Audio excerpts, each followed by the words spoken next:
तो हेलो बच्चों, मिशन ए के 47 में आप लोग को स्वागत है। आज हम लोग बात करेंगे जैक बोर्ड 11th क्लास का हिस्ट्री का क्वेश्चन। ठीक है, JAC board 11th class history का क्वेश्चन जो बहुत ही इंपॉर्टेंट क्वेश्चन होने वाला है। टोटल जो क्वेश्चन होगा वो टोटल क्वेश्चन कितने होंगे, तो टोटल 20 क्वेश्चन होगा जो बहुत ही इंपॉर्टेंट क्वेश्चन होगा। ठीक है, यहाँ से आपका जो ये पार्ट है वो पार्ट कितने हैं, तो 11 पार्ट है। ये जो पार्ट है वो कितने पार्ट हैं, तो ये 11 पार्ट है। ठीक है, आपका जो हिस्ट्री का क्वेश्चन सारा सब्जेक्ट का आपका यहाँ से कंप्लीट हो जाएगा। ठीक है, 1 से लेकर के टोटल जो सब्जेक्ट है वो 11 तक ले, 11th क्लास में 11 तक ले हिस्ट्री का सब्जेक्ट है। और आपका ये जो लास्ट सब्जेक्ट है वो सब्जेक्ट का नाम है आधुनिकीकरण के रास्ते। ठीक है, 11th क्लास का 11 चैप्टर का जो नाम है वो आधुनिकीकरण के रास्ते। यहाँ से टोटल आपका 11th क्लास हिस्ट्री का क्वेश्चन कंप्लीट हो जाएगा। ठीक है, आगे हम लोग हिस्ट्री का क्वेश्चन तो देखेंगे, वो देखेंगे क्या, previous year question, VVI question, important MCQ question.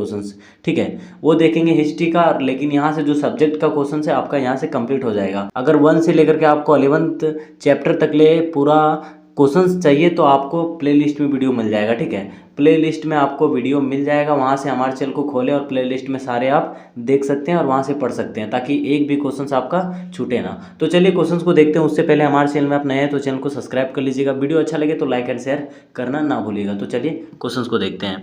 तो क्वेश्चन नंबर 1 में बताया गया कि जापान में किसका शासन था। जापान में किसका शासन था। ठीक है, तो इसका जो आंसर हो जाएगा वो हो जाएगा ऑप्शन नंबर सी कोकू का। ठीक है, जापान में किसका शासक था, तो सी कोकू का था शासन। ठीक है, जापान में शिकोकू का शासन था। तो नेक्स्ट क्वेश्चन चलते हैं। क्वेश्चन नंबर 2 में बताया गया है कि मेईजी पुनर्स्थापना कब हुई। क्वेश्चन नंबर 2 में बताया गया है कि मेईजी पुनर्स्थापना कब हुई। तो कब हुई थी मेईजी पुनर्स्थापना, तो इसका जो आंसर हो जाएगा वो हो जाएगा ऑप्शन नंबर 2। ठीक है, ऑप्शन नंबर 2 1867 से 1868। ठीक है, 1867 से 1868 में मेईजी पुनर्स्थापना हुआ था। ठीक है, तो नेक्स्ट क्वेश्चन चलते हैं। क्वेश्चन नंबर 3 में बताया गया है कि मंजू राजवंश चीन में स्थापित हुआ। तो मंजू राजवंश जो चीन में स्थापित हुआ तो वो कब हुआ था, तो इसका जो आंसर हो जाएगा वो हो जाएगा ऑप्शन नंबर 4। ठीक है, ऑप्शन नंबर 4 1644 ईस्वी को मंजू राजवंश चीन में 1644 ईस्वी को स्थापित हुई थी। तो नेक्स्ट क्वेश्चन चलते हैं। क्वेश्चन नंबर 4 में बताया गया है कि जापान में पहली बार महिलाओं ने कब मतदान किया। ठीक है, ये बहुत बड़ा क्वेश्चन है। जापान में पहली बार महिलाओं ने कब मतदान किया, यानी कि जापान में पहली बार महिलाओं ने वोट कब दिया था, तो कब दिया था, तो इसका जो आंसर हो जाएगा वो हो जाएगा ऑप्शन नंबर 3। ठीक है, ऑप्शन नंबर 3 1946 को जापान में पहली बार महिलाओं ने वोट दिया था। तो नेक्स्ट क्वेश्चन चलते हैं। क्वेश्चन नंबर 5 में बताया गया है कि 18वीं शताब्दी के आरंभ में यूरोपीय लोग चीन में क्या खरीदते थे। तो चीन में क्या खरीदते थे, तो इसका जो आंसर हो जाएगा वो हो जाएगा ऑप्शन नंबर 4। ठीक है, ऑप्शन नंबर 4 इनमें से सभी, मतलब चाय खरीदते थे और रेशम खरीदते थे। चाय, रेशम और मिट्टी, तीनों चीज़ जो है तीनों चीज़ जो है यूरोप के लोग चीन में जाके खरीदते थे। ठीक है, तो नेक्स्ट क्वेश्चन चलते हैं। क्वेश्चन नंबर 6 में बताया गया है कि 1514 ईस्वी में चीन में सर्वप्रथम कौन सी यूरोपीय शक्ति ने प्रवेश किया। 1514 ईस्वी में चीन के सर्वप्रथम कौन सी यूरोपीय शक्ति ने प्रवेश किया था। ठीक है, वो किया था ऑप्शन नंबर 2 पुर्तगाल ने। ठीक है, देखिए पुर्तगाल जो थे वो क्या थे, मतलब व्यापार करते थे। ठीक है, तो उन्होंने क्या किया, 1514 ईस्वी में चीन में सर्वप्रथम प्रवेश किए थे, यानी कि व्यापार अपना चीन में जाके चालू किए थे। ठीक है, तो नेक्स्ट क्वेश्चन चलते हैं। क्वेश्चन नंबर 7 में बताया गया है कि ताइवान चीन से कब अलग हुआ। ताइवान चीन से कब अलग हुआ था ताइवान, तो इसका जो आंसर हो जाएगा वो हो जाएगा ऑप्शन नंबर ये 1949 ईस्वी को। ठीक है, 1949 ईस्वी को ताइवान चीन से अलग हुआ था। तो नेक्स्ट क्वेश्चन चलते हैं। क्वेश्चन नंबर 8 में बताया गया है कि कुओमिंतांग पार्टी का स्थापक कौन था। कुओमिंतांग पार्टी का स्थापक कौन था, तो इसका जो स्थापक था वो कौन था, इसका जो आंसर हो जाएगा वो हो जाएगा ऑप्शन नंबर 2 सन यात सेन ने। ठीक है, इसका आंसर हो जाएगा वो ऑप्शन नंबर 2 सन यात सेन ने। ठीक है, तो नेक्स्ट क्वेश्चन चलते हैं। क्वेश्चन नंबर 9 में बताया गया है कि जापान आने वाले पहले यूरोपियन कौन थे। जापान आने वाले पहले यूरोपियन कौन थे, तो इसका जो आंसर हो जाएगा वो हो जाएगा ऑप्शन नंबर 3 पुर्तगाली। ठीक है, पुर्तगाली थे। ऑप्शन नंबर 3 पुर्तगाली थे। जो जापान में सबसे पहले यूरोपियन आए थे वो कौन थे, तो पुर्तगाली थे। ठीक है, तो नेक्स्ट क्वेश्चन चलते हैं। क्वेश्चन नंबर 10 में बताया गया है कि क्योटो का नया नाम क्या है। क्योटो का नया नाम क्या है, तो क्योटो का नया नाम क्या है, तो इसका जो आंसर हो जाएगा वो हो जाएगा option number 2 Osaka.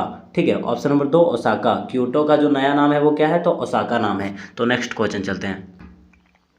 Question number 11 में बताया गया है कि अमेरिका ने किस वर्ष जापान पर परमाणु बम गिराया था। ये बहुत बड़ा क्वेश्चन है। अमेरिका ने सर्वप्रथम जापान पर पहली बार जो परमाणु बम किस वर्ष गिराया था, तो किस वर्ष गिराया था, तो इसका जो आंसर हो जाएगा वो हो जाएगा ऑप्शन नंबर 3, 1945 ईस्वी को। 1945 ईस्वी को ना अमेरिका ने क्या किया था कि जापान पर जो है वो परमाणु बम गिरा दिया था। तो नेक्स्ट क्वेश्चन चलते हैं। क्वेश्चन नंबर 12 में बताया गया है कि चीन किस महादेश में स्थित है। तो चीन जो किस महादेश में स्थित है, तो इसका जो आंसर हो जाएगा वो हो जाएगा ऑप्शन नंबर ये, एशिया महाद्वीप में चीन स्थित है। ठीक है, तो नेक्स्ट क्वेश्चन चलते हैं। क्वेश्चन नंबर 13 में बताया गया है कि जापान कहाँ स्थित है। जापान कहाँ स्थित है, तो इसका भी आंसर जो हो जाएगा वो हो जाएगा एशिया महाद्वीप में। ठीक है, ऑप्शन नंबर ये, एशिया महाद्वीप में। तो नेक्स्ट क्वेश्चन चलते हैं। क्वेश्चन नंबर 14 में बताया गया है कि मंजू सम्राट चिएन लुंग ने 1757 ईस्वी में एक राजाज्ञा जारी कर यूरोप व्यापार किस बंदरगाह तक सीमित कर दिया। ठीक है, क्वेश्चन नंबर 14 में क्या बोला गया है कि मंजू सम्राट चिएंग लुंग ने 1757 ईस्वी में एक महाराजज्ञा जारी कर यूरोप व्यापार के किस बंदरगाह तक सीमित कर दिया। तो किस बंदरगाह तक सीमित किया था, तो इसका जो आंसर हो जाएगा वो हो जाएगा ऑप्शन नंबर ये। ठीक है, कैप्टन इसका जो आंसर हो जाएगा वो हो जाएगा कैप्टन। ठीक है, मतलब कैप्टन मंजू सम्राट चिएन लुंग ने 1757 ईस्वी में एक महाराजज्ञा जारी कर यूरोप व्यापार किस बंदरगाह तक सीमित कर दिया था, तो कैप्टन। तो नेक्स्ट क्वेश्चन चलते हैं। क्वेश्चन नंबर 15 में बताया गया कि द्वितीय विश्व युद्ध के पश्चात जापान ने मित्र राष्ट्रों के सेना अध्यक्ष मैक आर्थर के समक्ष कब आत्मसमर्पण किया। तो इसका जो आंसर हो जाएगा वो हो जाएगा ऑप्शन नंबर 3। ठीक है, ऑप्शन नंबर 3, 2 सितंबर 1945 को। 2 सितंबर 1945 को द्वितीय विश्व युद्ध के बाद जापान ने मित्र राष्ट्रों के सेना अध्यक्ष मैक आर्थर के समक्ष आत्मसमर्पित किया था। तो कब किया था, 2 सितंबर 1945 को। तो नेक्स्ट क्वेश्चन चलते हैं। क्वेश्चन नंबर 16 में बताया गया तो टोक्यो का पुराना नाम क्या है। तो जो टोक्यो का पुराना नाम है क्या, तो इसका जो आंसर हो जाएगा वो हो जाएगा ऑप्शन नंबर 2, ईडो। ठीक है, ऑप्शन नंबर 2, ईडो। टोक्यो को जो पुराना नाम है वो क्या है, तो ईडो है। तो नेक्स्ट क्वेश्चन चलते हैं। क्वेश्चन नंबर 17 में बताया गया कि 1911 ईस्वी की चीन क्रांति का नेतृत्व किसने किया था। तो 1911 ईस्वी में जो चीन में क्रांति हुआ था उसका नेतृत्व किसने किया था, तो इसका जो आंसर हो जाएगा वो हो जाएगा ऑप्शन नंबर 3, सनयात ने। सनयात से, डॉक्टर सनयात से ने। ठीक है, तो नेक्स्ट क्वेश्चन चलते हैं। क्वेश्चन नंबर 18 में बताया गया कि अफीम का युद्ध किस 2 देशों के बीच हुआ था। तो अफीम का जो युद्ध हुआ था किस 2 देशों के बीच हुआ था, तो इसका जो आंसर हो जाएगा वो हो जाएगा ऑप्शन नंबर 4। ठीक है, ऑप्शन नंबर 4, चीन एवं ब्रिटेन। जो अफीम का युद्ध हुआ था वो 2 देश के बीच में हुआ था, तो वो देश था चीन और ब्रिटेन। तो नेक्स्ट क्वेश्चन चलते हैं। क्वेश्चन नंबर 19 में बताया गया कि जापान और चीन किस क्षेत्र के देश हैं। जापान और चीन किस क्षेत्र के देश हैं, तो इसका जो आंसर हो जाएगा वो हो जाएगा ऑप्शन नंबर ये, सुदूर पूर्व। ठीक है, जापान और चीन किस क्षेत्र के देश हैं, तो सुदूर पूर्व। ठीक है, ऑप्शन नंबर ये, सुदूर पूर्व। तो नेक्स्ट क्वेश्चन चलते हैं। क्वेश्चन नंबर 20 में बताया गया कि प्रथम अफीम युद्ध के बाद कौन सी संधि संपन्न की गई थी। मतलब जो पहला बार अफीम युद्ध हुआ था उसके बाद कौन सा संधि संपन्न की गई थी, तो इसका जो आंसर हो जाएगा वो हो जाएगा ऑप्शन नंबर 2, नानकिंग संधि। ठीक है, ऑप्शन नंबर 2, नानकिंग संधि। मतलब प्रथम अफीम युद्ध हुआ था उसके बाद एक संधि संपन्न की गई थी, नानकिंग संधि। तो दोस्तों आज के लिए इतना ही। टोटल जो क्वेश्चन आपका 20 कंप्लीट होता है। यहाँ से टोटल आपका हिस्ट्री का जो चैप्टर है कंप्लीट होता है। ठीक है, हिस्ट्री का जो चैप्टर है हर चैप्टर में आपको 20 क्वेश्चंस हम लोग कराए हैं और 11 चैप्टर जो हिस्ट्री का टोटल है उससे आपका टोटल जो 220 क्वेश्चंस हिस्ट्री का यहाँ से कंप्लीट हो जाता है। ठीक है, बाकी बात आपको टोटल जो आपका प्रीवियस ईयर का क्वेश्चंस रह गया है, मॉडल सेट का क्वेश्चंस, वो सारे हमारे चैनल में आपको 5 दिन के अंदर करा दिया जाएगा। अभी हमारे चैनल में डेली वीडियो 5-6 वीडियो अपलोड हो रहा है। हमारे चैनल में आप अच्छे से 11th क्लास का पढ़ाई कर सकते हो और जैसे 11th क्लास का एग्जाम आपका खत्म होगा 12th का भी तैयारी बहुत ही अच्छे तरीके से हमारे चैनल में चलेगा।